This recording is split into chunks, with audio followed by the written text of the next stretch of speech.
So fans in Sacramento, fans really all over Everywhere. the world, are excited about what Sasha Vezenkov can bring to the Sacramento Kings. Yeah. EuroLeague MVP.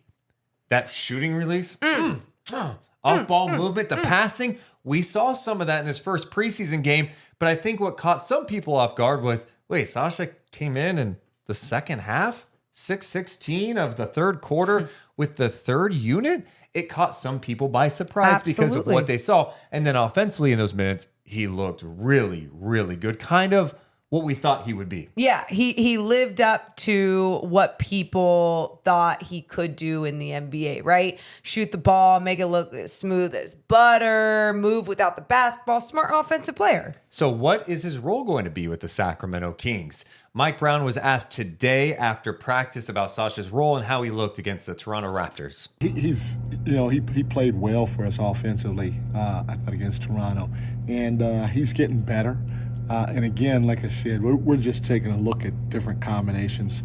We may throw Sasha in with the second five and Dorte with the third five. There's the only thing that may not happen is I don't think I'll mess with the starting five, but the second and the third five can change it at any time. But Sasha, again, showed some of his versatility on the offensive end of the floor for us that people will expect to see come this year. Mike, do you anticipate that he would be in your rotation at the start of the season and is like where you have him right now a way to help him acclimate and learn the system since the learning curve is a little steeper for him?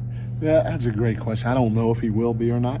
He's just got to keep fighting his behind off and getting better every opportunity that he gets, whether it's in practice and shoot around and or in the game. Now, one fair question that people have brought up, especially when it was talked about him coming to the Sacramento Kings, was how is he going to look defensively in a league that's pretty fast and athletic? Yeah. We actually did a video breakdown, pop it up here, of what Sasha did well and did not do well defensively in the preseason debut against the Raptors. Here's what Mike Brown had to say about Sasha's defense.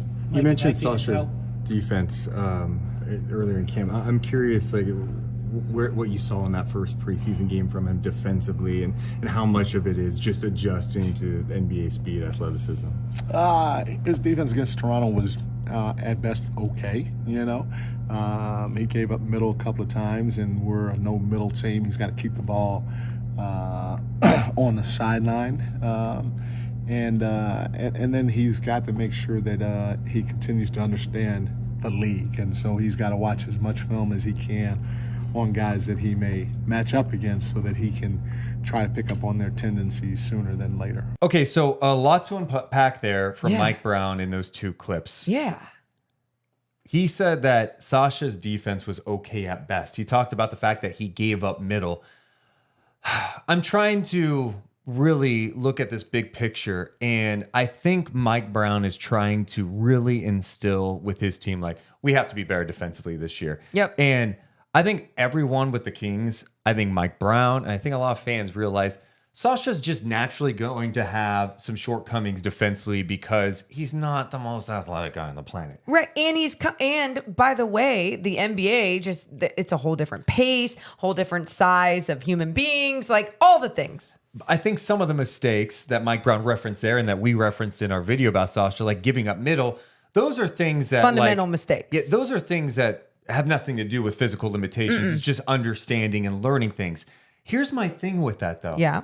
I think Sasha is such a quick learner. I think he's got a high basketball IQ that Mike Brown could show him that film and show him that example of giving up middle to Grady Dick. And he's going to alter. It's being in the right spot, making sure on that one drive where Alex Len maybe needed some help to be in that spot off the weak side corner. 2 steps over. It's just the discipline. He has to match Mike Brown's standards. And that's what I appreciate about Mike Brown. He's like, I don't care if you can shoot the shit out of the ball. Like, what are you doing for me on the other end? Can you be a plug and play guy on the other end? And by doing that, Deuce, it's just like we said, you don't have to be the best individual defender, but can you make sure you are 2 steps over underneath the net where you're supposed to be when the ball is over here on the strong side? I think you can live with defensive mistakes, right? But it can't be the ones that are like, hey, our bases, we cannot give up middle as a team. Sure. Then that can't happen. So I think he's going to be hard on Sasha. But when he talks about his role and he's like, well, I'm not sure whether or not if he's in the rotation or not come regular season. It would really surprise me if he's not. I think his offense is too good.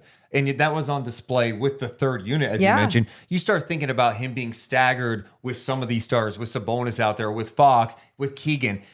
It could be beyond explosive. And can that even put a Band-Aid on his defense, right? Because he was with that third unit, a unit that, one, is not used to playing together compared to the starting unit, right? Even the second unit has some chemistry there playing together. So he's playing with a unit that already is going to have its flaws as a team defense. But then if he is staggered into the rotation during the regular season, can they make some of his mistakes not look as bad? Well, but after going back and watching with you, I think some of these you can clean up. These are tweaks. There's going to be some. He's going to get some bad matchups. Yes. That's what the NBA is. I mean, think about how many teams are just hunting mismatches. There's so much switching, and that's going to happen to him. It's just you can't have the basic ones. Once those things are cleaned up, I think he's automatically in the rotation, and I don't even think it's going to be a problem. And hell, we could be having a different conversation a game or two from now in the preseason going, yeah, he cleaned that up, and look, he's going to get more minutes.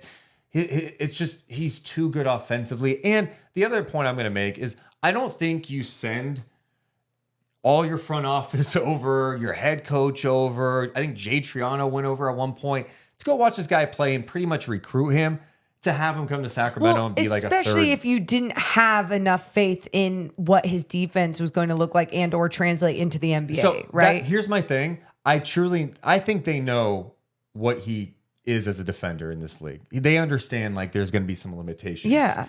So that's not catching them by surprise. He just has to clean up the little things. So basically my whole point to this what's your point?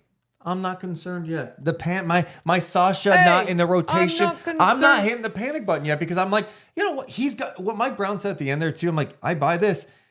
He's got to learn these players. I was never concerned. But here's my, I was telling Deuce this the other day too. Is like my expectations always with EuroLeague guys. Wait and see. It's a whole different game. Well, let me ask on you both this. ends of the floor. Would you be surprised if he was not in the rotation opening night? Like if those things didn't get, I mean, Yeah, I would be. Okay. Not as of right now, but like I said opening night. Yeah. Yeah, no, and I'm just even saying now, I guess I wouldn't be as surprised. But like if you were to tell me this before we saw game one of the preseason, I'd be like, no, there's no way. Like, what did he do wrong? Did he fight somebody? What's happening?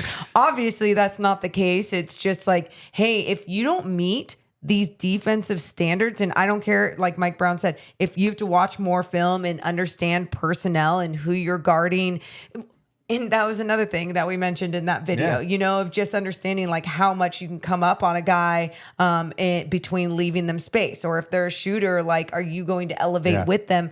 All those little things. How are you going to study the game differently?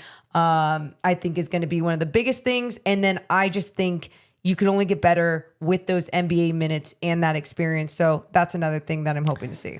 The other thing about Sasha, he's a really humble guy. And you heard him at his press conference. Anytime he's talked to the media at media day, he's like, I'm here to work hard. Yep. Like he understands that like it's not just going to be given to him. He's got to go out there and earn it. And that's what training camp and preseason's for, is to go out there and prove yourself, make adjustments. The coaching staff's trying new things. Players have to evolve and try different things too. Let us know what you think about all that in the comments. How are you feeling about Sasha at this point? Do you think he's in the opening night rotation? Let us know in the comments below. Make sure you hit the thumbs up and subscribe.